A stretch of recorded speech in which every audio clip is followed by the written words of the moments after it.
इस लैब का basic purpose जो है वो ह्यूमन आइडेंटिफिकेशन है, यानी क्राइम सीन से जो आपको बायोलॉजिकल मटेरियल मिलता है उस बायोलॉजिकल मटेरियल को आइडेंटिफाई करके उसकी डीएनए प्रोफाइलिंग की जाती है फॉर आइडेंटिफिकेशन। उसके बाद फिर जो भी सस्पेक्ट्स होते हैं उन सस्पेक्ट्स की डीएनए प्रोफाइलिंग की जाती है और उस प्रोफाइल को एविडेंस की प्रोफाइल से मैच किया जाता है।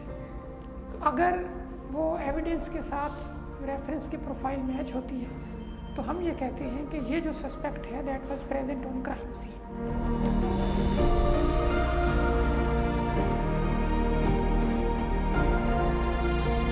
फर्स्ट रिस्पॉन्डर्स हैं वो लोग जो जाए वक़ुआ पे पहुंचते हैं, वो आमतौर पे इन्वेस्टिगेशन ऑफिसर्स होते हैं और पुलिस ही बुनियादी तौर पे लॉ इन्फोर्समेंट में वही उनका बुनियादी किरदार है। उनकी ट्रेनिंग कॉन्स्टेंटली ज़रूरत पड़ेगी क्योंकि सैम्पल्स को प्रॉपर्ली कलेक्ट करना, प्रिजर्व करना और उसको चेन ऑफ कस्टडी के थ्रू यहाँ पहुँचाना उनकी ज़िम्मेदारी में से है।